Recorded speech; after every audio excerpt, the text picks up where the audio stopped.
You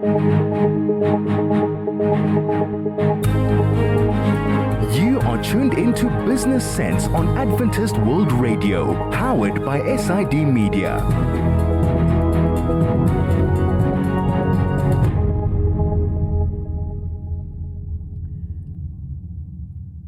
What comes to your mind when you hear machine learning? For many, it's a buzzword thrown around in boardrooms, often cloaked in mystery. But in reality, machine learning is not science fiction. It's the silent engine behind the apps we use daily, the fraud alerts from our banks, the personalized shopping suggestions that appear as if they've read your mind. And tonight, we're not just demystifying machine learning, we're exploring its true significance for business and for the work that you do. From reshaping customer experiences to predicting market shifts to uncovering patterns humans alone might miss. And guiding us through this fascinating world is Timothy Oriedo, a trailblazer who sits at the crossroads of data, innovation, and strategy. He's here to show us not just what machine learning is, but what it means for businesses and leaders who dare to harness it. Timothy, good evening.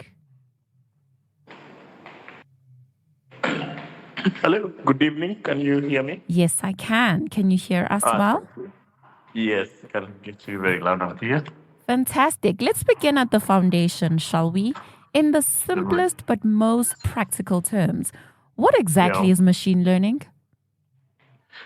So machine learning is the concept, or rather the scientific process of creating mathematical models that can analyze or consume certain data and using that data to come up with optimal business decisions.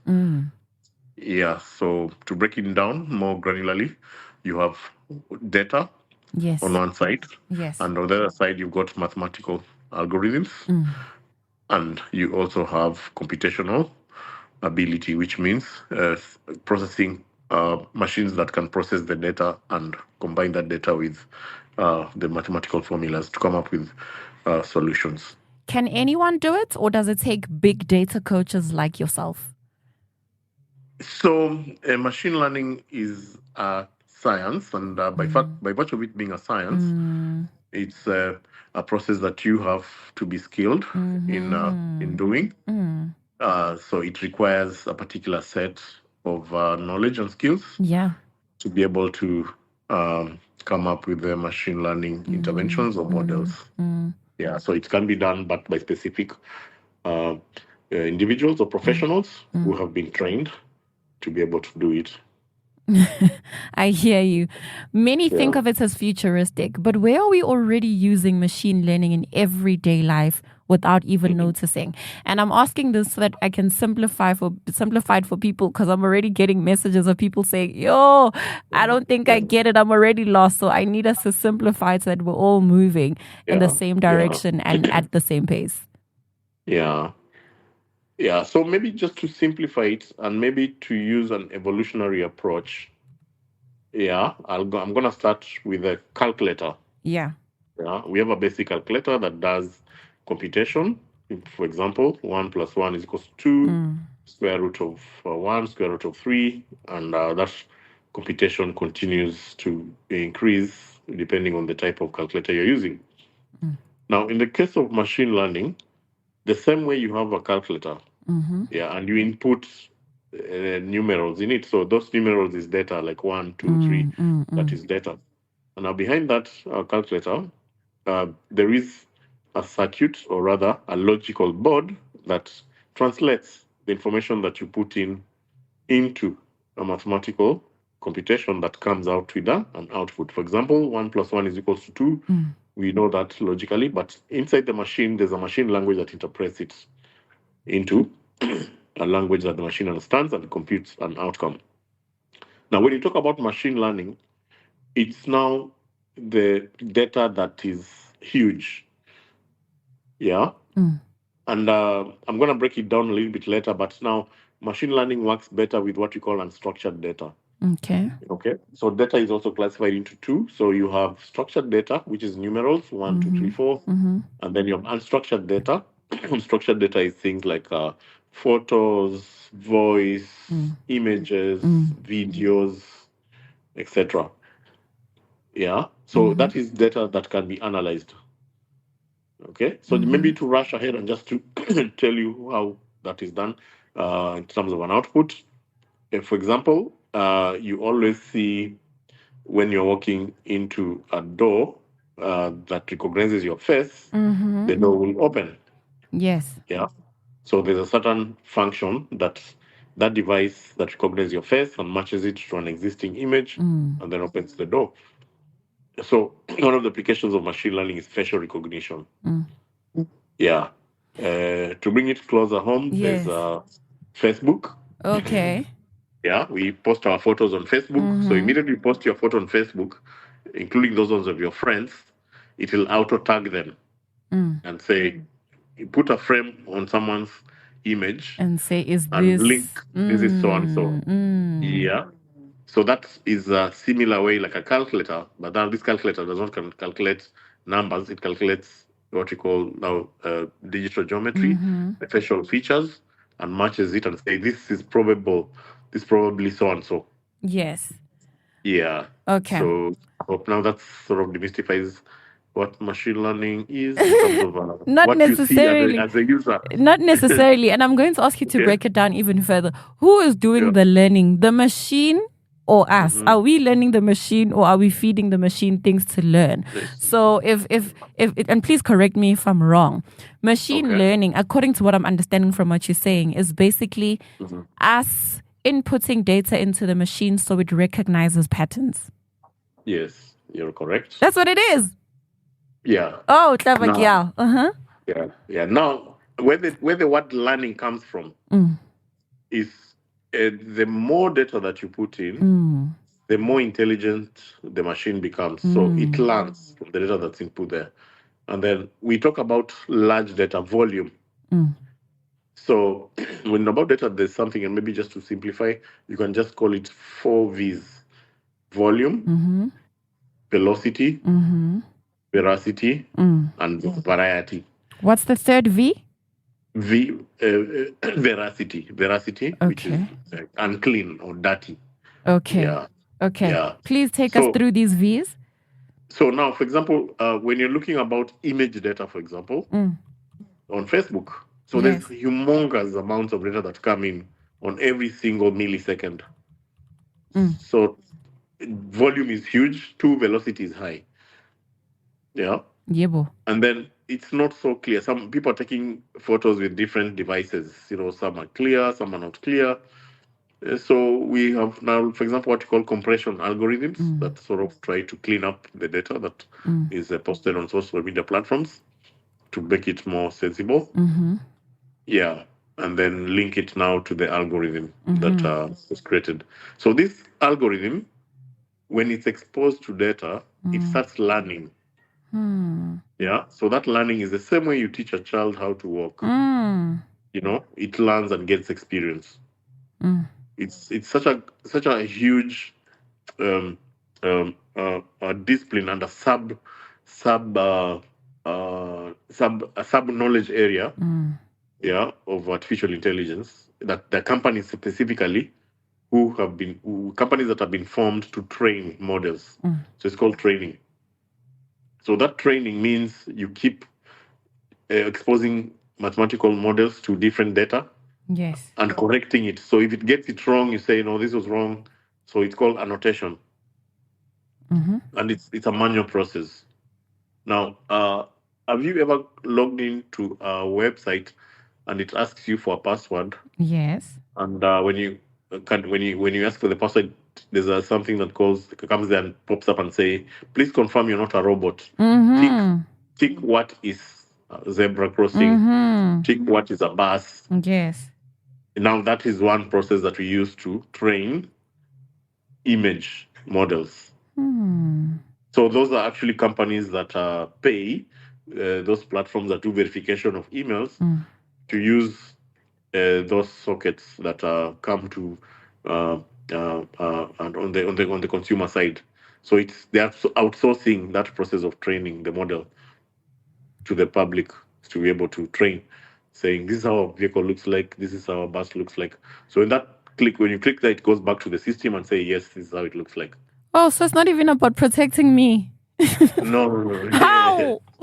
Yeah. Oh, this time I thought, this website really wants to protect me. Exactly. Well, let's talk about the business case now. When a CEO asks, why should I care about machine learning for my business?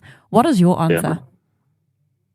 Now, very top of mind, I'll talk about efficiency, okay? Because one of the things that machine learning helps businesses to do is to being able to come up with more leaner processes and create more advanced solutions that will not have been created by a human. Okay? So, for example, global companies, I can take an example of Amazon. Yeah, they use machine learning to be able to segment the global market and come up with the features of different products curated to certain segments. So, for example, they don't need to open an office in every country. They do global shipment, and all they need to do is use data to be able to look at the penetration of the products in different markets. So it enables the penetration of those products quicker. And that's what's driving what you call the platform business model. I'm sure some of the listeners here run the Airbnb business. Yeah, Airbnb uses machine learning to be able to rank the quality of rooms. So when they ask you to post photos of your facility, there's an algorithm that looks around the room. It checks, for example, the logos on the fridges, the logos on the TVs, the quality of the furniture, and more importantly, the location data. It knows where you're uploading that photo from. And it can be able to classify that this facility is worth this much. Yeah. So based on the amenities that you have, the color, it ranks and tells you this is probably $100 a day facility. Yes. This is a $50 a day facility. This is a $80 a day facility. Yeah. So can you imagine, traditionally, they will have been sending an inspector to come and inspect the building and come up with a verification. Yeah. So like it's done now with hotels, whenever they're getting the Star Awards fast, what is it called? There's this classification of hotels, yeah? Yeah, 5-star, 2-star, 3-star. They usually send physical inspectors to do that. Now, but now with machine learning, you don't have to send humans to do it. It can be done by the machine learning software itself. Yeah. Yeah. So it saves time, it saves money. Saves time, it saves money, and removes bias. Yes, removes bias. But can it completely remove bias? And I'm asking this just when I first started using ChatGPT, I was like, these responses are, very tilted towards our Western folk, male and pale normally. And I found there to be a lot of bias. So how is the bias completely removed? Yeah, true. That actually hinges on the same principle that we were addressing at the beginning of this discourse, which is data that is fed into those models. Now, because a lot of these initiatives are driven by scholars from the West, they only access data that's accessible to them, which is Western data. And where does that leave us as Africa? So we are impaired in terms of access to these ecosystems where we're able to have a voice that they can be able to utilize our data. So as a result, for example, we still don't have a model that can accurately do facial recognition for African faces. Number two, we still don't have large language models, which are now one of the machine learning algorithms for doing language translation for our local African dialects, especially for voice. Facebook has tried with text. Yeah, so when you go to Facebook, you can type in, for example, in Zulu, and you find a translation in English. Yeah, you can type maybe in Igbo, find a translation in English. Swahili, find a translation in English. Yeah. However, For voice, it's still not accurate. There's a platform called Otter, which does voice transcription. So, for example, for you, when you're having this conversation in English, it's going to be very accurate when it's producing a transcript of our conversation. Yes. However, when we switch now to our local African dialects, non-existent. It will not be able to come up with yeah. So we find that as a form of bias in terms of local contextualization. Yeah. You mentioned that they get to save money earlier, and I'd love for us to talk numbers, right? What are the tangible financial benefits that companies can see from adopting machine learning? Yeah. So one immediate benefit is lean structures. So previously you would employ, for example, significant amount of human resource to do some work that will involve analytics or data collection. But now, just for example, we mentioned about ChatGPT. It takes you a short time to come up with a report that will have taken you almost a week or two. It also helps to have access to information quickly, with the less costs. If you're doing an analysis, for example, for the South African population, you have an opportunity to use the ChatGPT to extract that data for you. Yeah. So it makes sense to utilize that because it's cost saving for businesses. You don't have to use traditional models to do that. Businesses that have an advantage are the ones which are leaner. Outsourcing. So, for example, advertising agency to create for you a marketing strategy. That's really not really something which is at the disposal of most SMEs. Yeah, so you find them utilizing the machine learning platforms to develop those. Yeah. Okay, I hear you. And in your view, does machine learning create efficiencies, or can it also create entirely new revenue streams? Yeah. Yes, that's another new revenue streams. Yeah, so depending on your business processes, what we keep encouraging is for companies on businesses not to discard traditional models. What we always encourage is augmenting those traditional models and adding a layer of AI on those models. So it's just putting like additional steroids on the traditional models. So the creativity element will remain. You've got three aspects that are traditional, which is emotions, creativity, and intuition that cannot be mimicked by machines or this AI. Those are the differentiator. Yeah. I hear you. Now let's talk risk and responsibility. Fraud detection and risk management are often cited as machine learning strengths. How exactly does it do this better than traditional systems?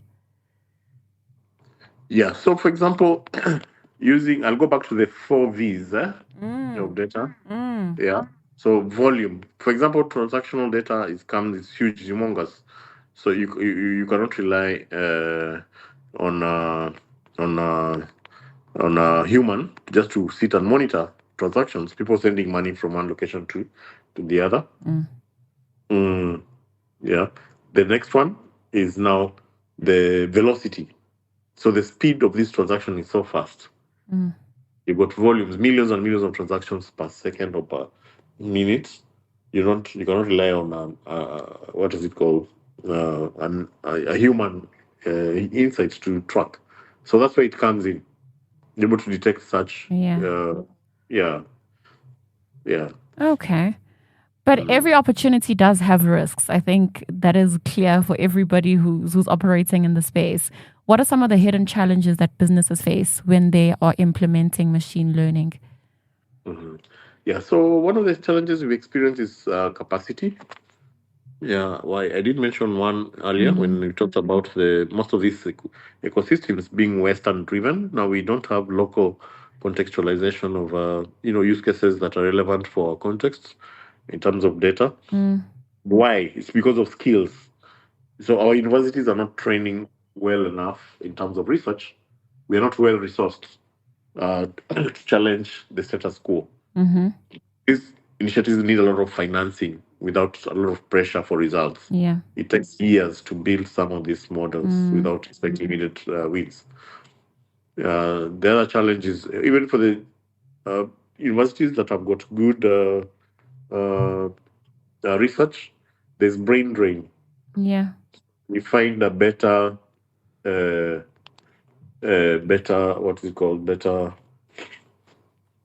remuneration from other countries. Yeah, and the well-resourced professors going to join there, so living very scant. Yeah.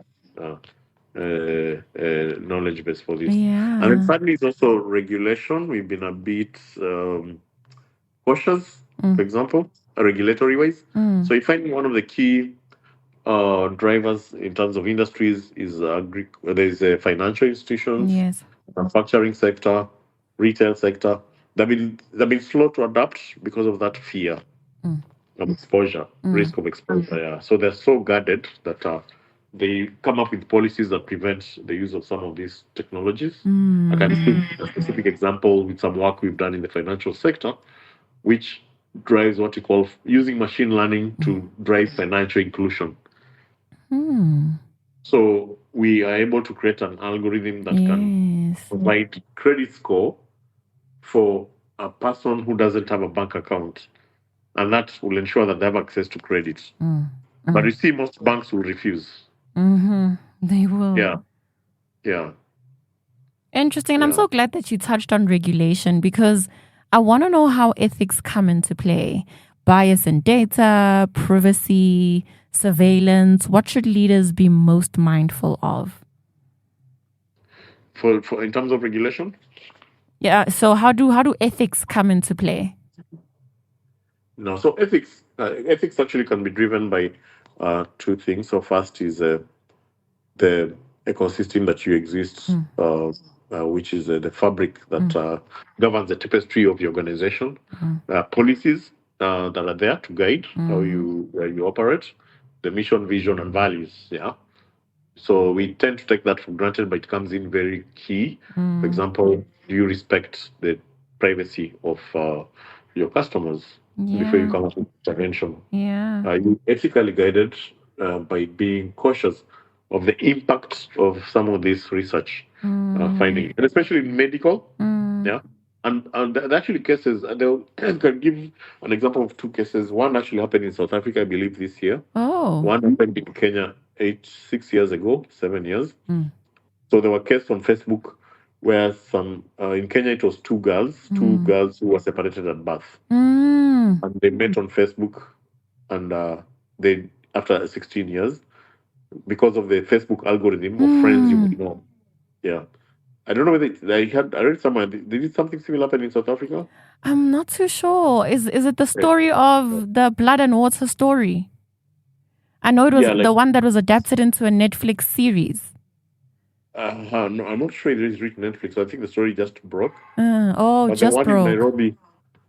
Yeah, the one in Nairobi was those two girls. The mother gave birth to the girl, and then the nurses swapped the girls. So one girl has been living with another family, knowing that they're sisters, only for them to meet in Facebook 16 years later. And this is because of the Facebook algorithm. So you see now that's an ethical issue. These AI models, when they're created, they don't take in regard the repercussions of this anxiety that those families face when they're finally connected. Yeah. So those are some of the nitty-gritties about ethics. Yeah. Timothy, hold on. So two mothers give birth to babies. Yes. The nurses swap the babies, and I get Bongi's baby. Bongi gets my baby.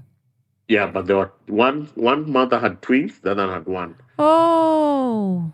Yeah, so when they go to the nursery where they separated from their mothers, there was, I think, a mistake. Then they gave the wrong child to the wrong mother. So but the one mother went home. The nurse can't see the resemblance that is not there. Exactly. That is such crookery. Yeah. Oh, geez. So you can Google. It was profiled. It was very prominent in the media. But Facebook didn't say anything about it. However, it happened around the time that Facebook were running a campaign. I don't know whether you can recall when they were saying, please share a photo of yourself. We show you how you will age, how you're going to look like in 20, 30 years. So they were training their model for facial recognition using that. I'm going to research about it after this. And I wanted to get to the how-to, right? The how-to of adaptation. For a company that's considering machine learning, where should they start? What is step one? So as I hinted earlier, we need to stick to the basics. So just knowing your value proposition as a business, who your target market is, what product are you producing, what is your route to market. But then once you have that in place, how do you accelerate using AI? Okay. And then how do you start? So first do an audit. It's important to do a survey to understand the fitness of your business to adaptation. You've got different levels of fitness. For example, the legal sector as because of the regulatory compliance, some areas, healthcare. If you're a doctor, what do you need to know about AI? What are the limits? Are you able to Google about medicine and prescriptions? There are guidelines on that. If you're in retail, what are some of the areas that you can use to capitalize? Maybe social media, marketing, and so on and so forth. So that maturity of your industry is important. And then lastly, it's also about availability of resources. Yeah. So do you have the technical know-how to be able to adapt? Yeah. To adapt to those changes. Yeah, that makes absolute sense. And what makes the difference between successful integration and expensive failure? Okay. So depending on how you're looking at it, because there's something we call survivorship bias. So sometimes you find success in failure.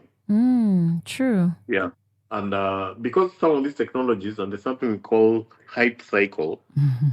Yeah. Hype cycle means the innovation trigger and sustainability of that innovation in the long term. So what we tend to find is companies take a long time to innovate because they fear starting to innovate. And on the other spectrum, the companies who are always agile, like they're quick to adapt. Yes. So something comes up new, they already jumped on it. Yeah. But it also comes at a price. Yes. Yeah. So there are those who are, for example, very reserved, waiting for something to catch up before they plunge on. Yeah. Maybe just in the business world, we like using the example of Kodak, Nokia, to just demonstrate, for example, why did Kodak not come up with a phone? Yes. Right now, people are taking photos using phones. And the business of Kodak was photos. So why didn't they come up with a phone called Kodak, for example? Yeah. Apple has been heralded as killing BlackBerry because of the keyboard that's touch. Where BlackBerry introduced a keyboard, but they did not transform that keyboard into touch. Yeah, so you find the same principles of adaptation, and success can be measured in the short term and then also in the long term. Yeah. It sounds like you need to be innovative though for stuff like this, because who would think that this QWERTY keyboard that I have here as buttons can actually translate onto a screen? Yeah. And how does a business decide which type of ML, whether it's supervised, unsupervised, or reinforcement? How do they decide which is most appropriate for their specific problem? Yeah. So again, how do you decide? You can use KPIs, key performance indicators. Yeah. So how do you do that? For example, looking at your performance and then measuring that performance based on the key strategic direction that you're taking, looking at your strategic plan. Yeah. Yeah. I'm thinking. Then also think about the what we call the innovation trigger. You maybe the board decides we need to move into a new direction. Yeah, our product is becoming redundant. Yeah. Interesting. I'm still thinking about the story of the twins and the kids that are switched at birth. And I'm wondering what is the end goal?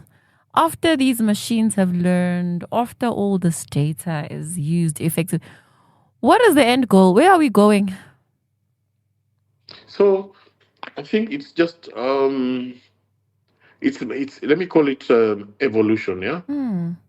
Yeah, because remember we have existed in 4 industrial revolutions. We had the first, we have the second, third. Now we're in the fourth, which is now AI and smart decision driven. Yeah.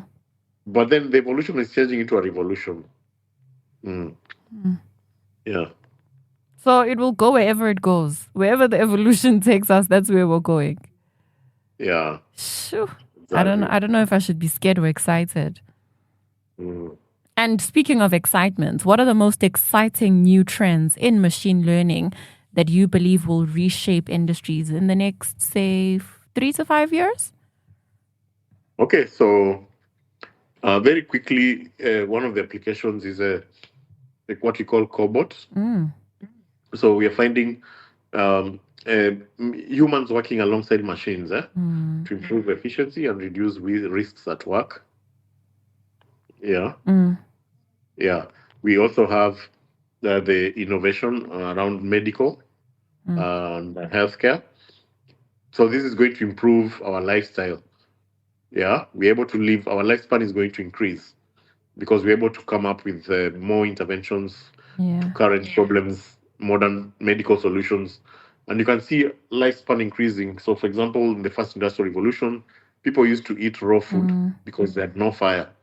But then when they discovered fire, they were able to cook food, keep themselves warm. Yeah, starting to melt iron, using that iron to till land. And they started living longer, right? Yeah. So now we're able to avoid we're able to avoid some problems just by use of these technologies, being able to predict. Yeah. So, for example, you're able to predict in areas like Japan, they're able to predict an earthquake and then coming up with measures to avoid that from happening. Yeah. So there's a philosophy shift in businesses right now that we are shifting from detection and repair to predicting and preventing. Yeah. So everything is becoming predictive. If you're predicting that you're going to make a loss as a business, and then you come up with measures to prevent you from making the loss. So what does that mean? Your business will be more sustainable in the long term. Yeah. So those are the kind of key shifts that we are seeing. Yeah? Oh, exciting. And can you share examples, perhaps, of industries where machine learning adaptation is lagging, but could be game-changing if they embraced it? Yeah. So one that has been lagging and it's fast changing because people are now pouring resources there is mining, for example. So we've been using a lot of wastages, mining, prospecting of where minerals are, using old methods to scan the environment, creating a lot of pollution, wasting, blasting. Yeah, but now Jeff Bezos and Bill Gates have come up with a company that uses artificial intelligence to do prospecting of minerals. And they're actually in Africa doing some work in Congo, Zambia, trying to use satellite imagery, analysis of surface data, and they've been able to discover high deposits of copper just without even drilling the ground. Yeah, yeah. So we are seeing that that changing. Yeah, yeah. So another area that's been guarded is in predictive medicine and healthcare. Yeah, we saw ourselves struggling a lot during COVID, and we are not able to control much of its spread.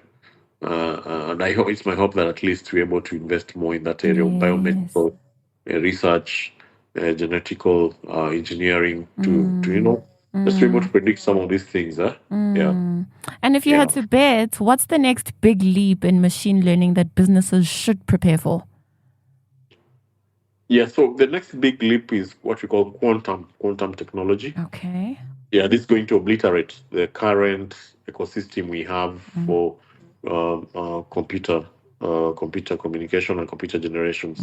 So right now, computers are communicating in bits, which is zeros and ones. Yeah, that is a new technology that's already underway. It's called quantum technology. Yeah, it's going to really obliterate. Now, it's gonna ride on the success which has been done by the fifth generation connectivity, which is the 5G, the advanced computation, which has been driven by likes of NVIDIA, Intel, and you can see the profitability of those companies going off the roof. Yeah, so that's something that we need to be on the lookout and plan for. Love it. And once a company invests in machine learning, how do they measure whether it's working? Yeah. So that ROI, it's depending now again on the level you are as a company. What is your maturity level? As I said, there's something we call the hype cycle. Yes. So the companies which have been on the emergent stage, they've reached what we call a peak of inflated expectation, and now they're heading to a trough of disillusionment before it goes to the plateau of productivity. However, based on the support they have and how the core business is performing, something controversially right now is that most of the companies that were early adopters for AI have already given a warning that they are not getting enough profitability compared to the investment that was done earlier. On AI? Yes, including Google itself. So it's already given some warning to the investors to want the return on investment because of they put in a lot of money, but they're not seeing that money coming back. Yeah, so that's where you see a lot of realignment shifts in terms of staffing, people losing jobs here and there. Yeah. I'm even more curious about them not realizing the return on investment. What is missing? So I think the thing is about we had sort of hyped so much about the adoption of AI. The returns have not been like, for example, and even how you price. So, for example, ChatGPT, the way it's priced, and you look at the way it's used, you got a free. So, at the same time, you want people to pay for something that they're also helping to develop the product. Yes. Yeah, because the data that we put there, they're using that data to make the system better. Yes. And then you get the guys who are super experts who will tell you even the current versions that have come up are not that good as the first ones. And it's so expensive. Yeah, so you find other AI engines such as Grok, which is owned by Twitter, outperforming the first ones that came, like DeepSeek, Llama, the Facebook one, and ChatGPT. Yeah, which now you find that they're being outperformed by a more recent one like Grok. Yeah, so you find that expectation and the business model still so it's just people are still learning how to price. I think it's going to take like 5 years before it finally settles, but for sure you're on to something. The same way people are doubting about how the internet will change the world. We may have naysayers at this time, but for sure we're on to something. Yeah, and I'm so glad you brought that up because I was going to ask, is the ROI not realized just yet and they need to stick around? Or are we actually realizing that the human element is and will always be important? Yeah, the human element for sure as a constant will always be important. But businesses just need to ease the pressure on ROI. Yeah. Because now the I'm thinking ROI is an investor driven. Now I'm thinking about, because I'd read an article a couple of months ago about the 5 or 4 big accounting firms no longer hiring. At first they used to have these interns, or do they call them clerks, for articles. They're no longer hiring them because AI can do the work that they would need to do. And I'm thinking, if you're hiring young graduates right now, or young employees, young professionals, what you're also developing over time is a pipeline for leadership, right? Yeah. And if the return on investment is only going to be realized, let's say 5 years from now, that means you've pushed back your leadership potential 10 years. Yeah. Yeah. And that's a good thing and also a bad thing. First, we miss the opportunity to bring into the business ecosystem young potential leaders, but also they're able to find something meaningful to do. Yeah, so they're able to get more challenging tasks. We know, and I think there's a different subject. We tend to misuse that intern resource You find some interns being used for some very mundane tasks, Yes. like serving tea in the office, Yes, making copies. Yes, and most of them are quite knowledgeable. If you look at, for example, statistics coming from banks, there's some banks which don't even take interns because they actually have got knowledge about how to hack systems. They can transfer huge sums of money. Yeah, so it's really a debate that needs to be observed. But as you say, in the thread of this, in the trajectory of this discussion, we're discussing about AI and the issue of talenting and resources, and the trend that you've spoken about the big consulting firms not hiring that. Remember, those consulting firms are risk avoidant. Yeah, so they would like not to expose much of the client data to humans because, again, there are things like leakages that come. Yes. Which is a human driven, so that is avoided. You speak so extensively and so passionately about this, and I'm very curious. What sparked your own passion for machine learning? So I lost my job because of technology. Oh. So I used to be a general manager in a radio station, and then the board shut down the station, and we were declared redundant, and that's how I started this journey. 7 years ago in 2016, actually 9, 2016. And how has it been? It's been exciting. I've met new friends, I've met new clients, I've acquired new knowledge, and it doesn't just seem to stop. New challenges are thrown to me every day by new clients, so I keep myself abreast by learning new things. But at the center of it is helping businesses perform better by creating interventions that are going to be meaningful and avoid the same predicament that I had. So that's what drives me. So what is your service offering then? So our service offering centers around 3 areas. So first, we provide trainings. So we provide trainings in the area of artificial intelligence, technology, and our businesses can be able to leverage on the same. So they're both technical. We have professional trainings. So every profession, we have a training for them. Lawyers, doctors, teachers, marketers, accountants. We've designed a curriculum for each of them. And then also industries. So we have a training for the banking industry, insurance industry, manufacturing industry, government, and so on. And then every training is actually supported by a software. So the same way we have a software for banking, we have a software for insurance, manufacturing. So we support that. And then lastly, also we do advisory services. We help businesses and organizations coming up with strategies that help them to adapt to this narrative that's evolving. So we're incorporated in 3 countries now, Kenya, Tanzania, and the United Kingdom. But we serve clients across the globe. We have clients in the US, Australia, Middle East, Asia, and Africa is where our home is and where we're passionate about. So most of our clients are here in Africa. It sounds like being retrenched was the best thing that could have happened to you.